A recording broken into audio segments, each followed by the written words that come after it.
คนอื่นขอเรียนบรรดาทานบรรดาสหายคณะพักคณะนำทุกท่านที่เคารพนับถือเรียนสูงเที่ยมอำนาจการปกครองพร้อมด้วยสื่อมวลชนพ่อแม่ประชาชนบรรดาเขาชาวไทยนับถือที่นับถือเรื่องวันนี้แม่พวกเขาพร้อมกันรับผู้ผลการ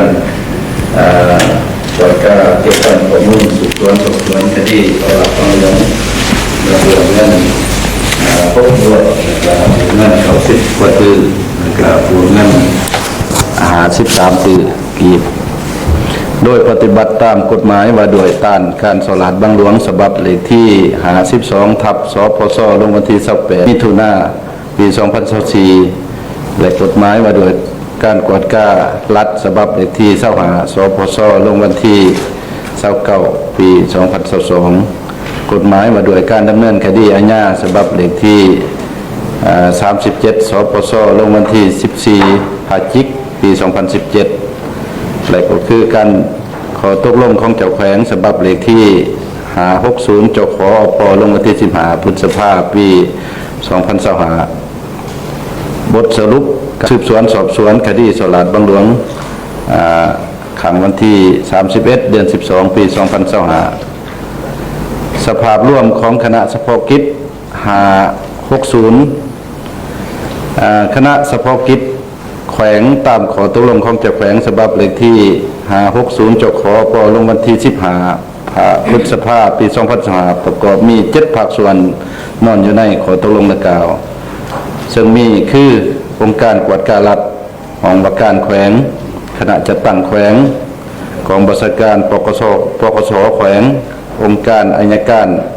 ประชาชนแขวงศาลประชาชนแขวงและแผนกการเงินแขวงมีพนักงานในคณะตามขอตกลงดังกล่าว27 ฐานยิ่ง3 ฐานและยังมีขอตกลงเพิ่มเติมอีกจำนวนหนึ่ง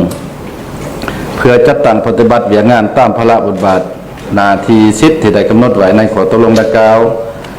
ปฏิบัติตามการสีนำผ้าของคณะนำขันแขวงและอิงตามกฎหมายเกี่ยวของพร้อมนั้นก็ได้กำหนดเวียงานที่ต้องได้ซุ้มใส่ได้จัดตั้งปฏิบัติหมายให้บุคคลรับผิดชอบสร้างแผนการเคลื่อนไหวของคณะเฉพาะกิจอย่างละเอียดจ้าแจ้งโดยแบ่งออกเป็น3 หน่วยงานคือหน่วยงานสืบสวนสอบสวนหน่วยงานเก็บกำข้อมูลหลักฐานบัญชีเงินฝาก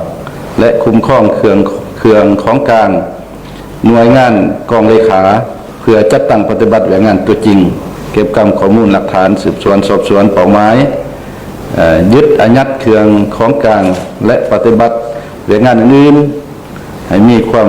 จะแจ้งชัดเจนโดยซุ้มใส่บวงเงินพิดเดียง6 บว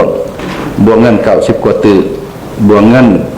53 ตื้อที่แขวงได้กู้ยืมจากธนาคารพัฒนาลาวขบวนการขั้นตอนในการแก้ไขวิธีการต่อการนำใส่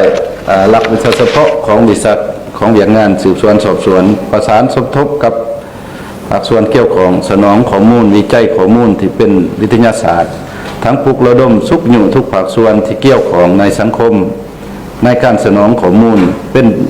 ประโยชน์เพื่อส้มเทียบใส่เอกสารอนุมัติการถอนเงินจากคลังเงินประจำแขวงบรรดาแผนกการเกี่ยวของบรรดาแผนกการกรมกองที่มีบัญชีเงินฝากอยู่คลังเงินในแต่ละระยะดำเนินทุกวิธีการมาตรการที่จำเป็นเพื่อผู้ต้องหาลบตัวนี้ก็คือท้าวสุริไสสุริยะไลหรือเถาหมูที่เอาตัวลบนี้หลีกอยู่ประเทศไทยให้เขามามอบตัวจนสุดท้ายในวันที่4 เดือน 12 ปี 2024ผู้เกี่ยวก็ได้เขามามอบตัวต่อเจ้าหน้าที่ผ่านการสืบสวนสอบสวนเพื่อขยายผลจากผู้เกี่ยวจึงสามารถกำหนดเป้าหมายผู้ถูกหาต่างๆได้ชัดเจนขึ้นตื่นเมื่อเทียบใส่กับการดำเนินคดีในเบื้องต้นโดยเฉพาะบรรดาแรงงบประมาณที่ถูกยักยอกหรือลักลอบถอนออกไปโดยบทถูกต้องนั้นมีทั้งหมด บ่วงค้ำประกันของแผนกแผนการในการลงทุนบ่วงกองทุนพัฒนาชุมชนของแผนกพลังงานและบ่แฮบ่วงเงินไม่ยึดไม่ยื่นใต้ไม่วิกไม่ถินนรงค์และไม่อื่นบ่วงเงินภัยพิบัติเมืองสนามไส้บ่วงเงินค้ำประกันธุรกิจบ่วงเงินกองทุนรัฐบ่วงเก่า10กว่าตึกบ่วงเงินกู้ยืมจากธนาคารพัฒนาลาว53กว่าตึกเป้าหมายทั้งหมด38คนได้สรุปส่งให้อัยการประชาชนแขวงและศาลประชาชนแขวงตัดสินแล้วจำนวน12คนคณะเฉพาะกิจ60ได้สืบต่อดำเนินสืบสวนสอบสวนที่ยังเหลือจำนวน26คนยิ่ง11คนในนั้นได้ออกคำสั่งเปิดการสืบสวนสอบสวนตื่มอีกจำนวน3คนเพิ่มใหม่จำนวน1คนในนี้มีพนักงานรัฐกรจำนวน19คนเสียชีวิตแล้ว1คนยิ่ง7คนพนักงานขันศูนย์กลางคุ้มครอง3คนบำนาญ1คนพนักงานที่ติดพันกับการสลัดบางหลวงจำนวน16คนยิ่ง4คนและคดีอาญาทั่วไป10คนยิ่ง6คน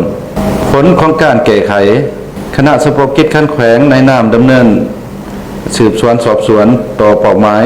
พนักงานของรัฐผู้ประกอบการและประชาชนจำนวนหนึ่งที่มีส่วนเกี่ยวพันกับบ่วงเงินที่ถูกเสียหายรายละเอียดคือ1บ่วงเงินผิดเบียง6บ่วงจำนวน15ตื้อ373ล้าน755,489 กีบและเงินดอลลาร์จำนวน369,000 ดอลลาร์ละเอียดดังนี้บ่วงเงินค้ำประกันโครงการจากแผนกแผนการลงทุนเก่าจำนวน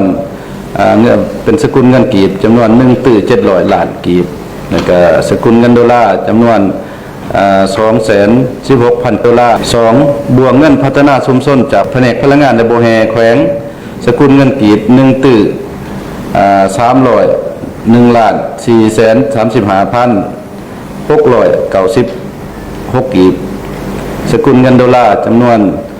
120,000 ดอลลาร์บ่วงใหม่ใต้ยืนใหม่จมน้ำใหม่วิกใบกฐินนรงค์และใหม่อื่นจำนวน6ตื้อ154ล้าน761,482 กีบบ่วงภัยพิบัติ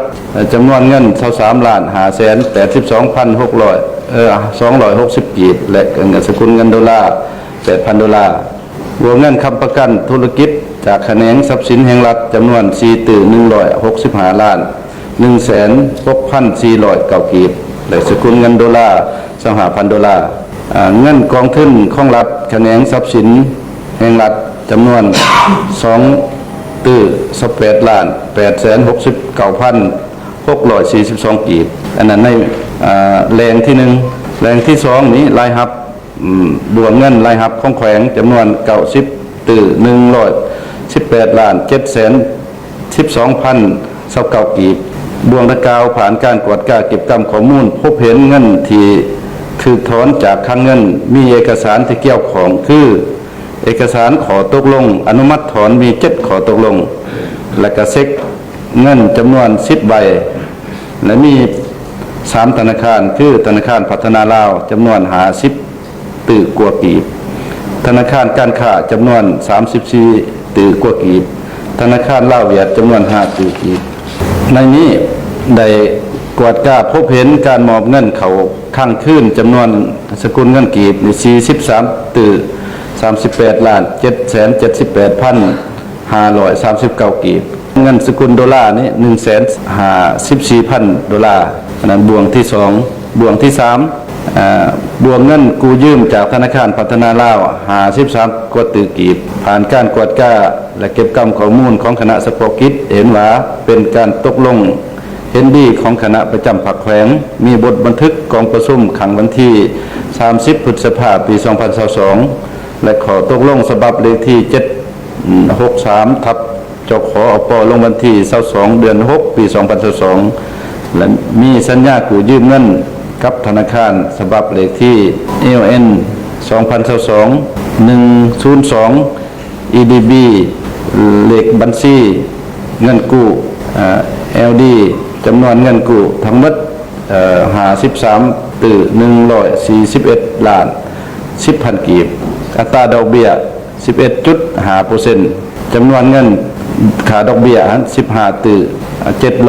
739ล้าน976,489กีบรวมต้นทุนและดอกเบี้ย68ตื่อ880ล้าน986,489กีบกำหนดระยะเวลา60 เดือนเริ่มแต่วันที่1เดือน9ปี2022หาวันที่31เดือน8ปี2027ผ่านการตรวจจ้าได้พบเห็นขอตกลงอนุมัติถอนจำนวน13ขอตกลงและมีเช็คจำนวน22ใบเป็นจำนวนเงินทั้งหมด95ตื่อ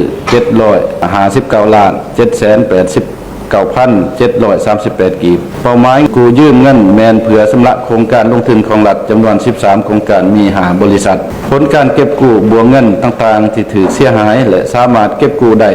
918ล้าน696,920กีบและได้คำสั่งยึดอายัดทรัพย์สินประเภทต่างๆมีคือ 1. ยึดอายัดที่ดินจำนวน14ตอน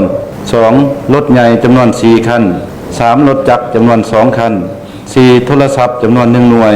มาหอดปัจจุบันคณะสมภพกิจ560ได้สำเร็จการดำเนินการสืบสวนสอบสวนและได้ส่งคดีนักกล่าวให้องค์การอัยการศาลอัยการประชาชนแขวงสำเร็จแล้วดังนั้นมาหอดมื้อนี้คณะสมภพกิจแขวงโดยปฏิบัติตามมติของกองประชุมคณะประจำภาคแขวง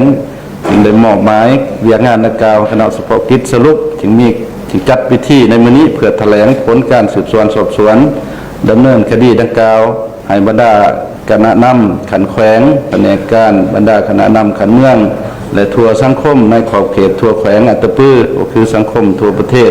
ได้ผู้รับทราบบรรดาทานที่นับถือและหักแพงถึงอย่างใดก็ดีพวกเฮาขอยังจะได้สืบต่อเวียกที่ยังคงค้างจำนวนหนึ่งซึ่งจะใส่เวลาในการแก้ไขสำหรับคดีที่ได้แถลงสำเร็จมื้อนี้ก็เหมือนเป็นเวียกเบื้องศาลอัยการที่สืบต่อจัดตั้งปฏิบัติส่วนเวียกที่ยังค้างในบ่วงดังกล่าวนั้นทางคณะนำได้มอบเป็นเวียกปกติให้ภาคส่วนองค์การกวดการและสมทบกับเจ้าหน้าที่ขันแขวงพวกเราจะสืบต่อเฮ็ดเวียกร่วมกันร่วมกับสังคมกับภาคส่วนเกี่ยวข้องฉะนั้นข้าพเจ้าในนามตั้งหน้าคณะสมภพกิจก็คือองค์การกวดการแขวงขอเรียกร้องมายังบรรดาพนักงานทหารตำรวจพ่อค้าเช้าขายนักธุรกิจผู้ประกอบการนักเรียนรู้นักศึกษาปัญญาชนจงพร้อมกันให้การร่วมมือต่อการจัดตั้งปฏิบัติเวียกงานดังกล่าวและก็พร้อมกันนั้นให้ทั่วสังคมสติระวังตัวต่อการเลี่ยมกลอุบายต่างๆนานาในการกู้ยืมเงินและแลกเปลี่ยนเงินรวมทั้งการเสาทรัพย์สินการเล่นพนันเล่นหวยเกมพนันออนไลน์และกิจกรรมอื่นที่ผิดต่อกับระเบียบกฎหมายช่วยกันเป็นหูเป็นตาต่อเจ้าหน้าที่โดยเฉพาะผู้ที่เป็นสมาชิกพรรคพนักงานรัฐกรทหารตำรวจต้องเพิ่มทวีความรับผิดชอบต่อหน้าที่การเมืองของตนมีคุณฐานการเมืองคุณสมบัติศีลธรรมปฏิบัติจรรยาบรรณจรรยธรรมต่อหลักวิชาเฉพาะปฏิบัติหน้าที่เรียนงานโดยความโปร่งใสถูกต้องตามระเบียบกฎหมายที่ได้กำหนดไว้อันนั้นผลของการแถลงเกี่ยวกับผลการสืบสวนสอบสวนก็มาหนนี้ขอหมดเพียงเท่านี้ท่านี้อุสัยพรบรรดาทานทุกภาคส่วนจงมีสุขภาพเข้มแข็งแข็งแรงขอขอบใจ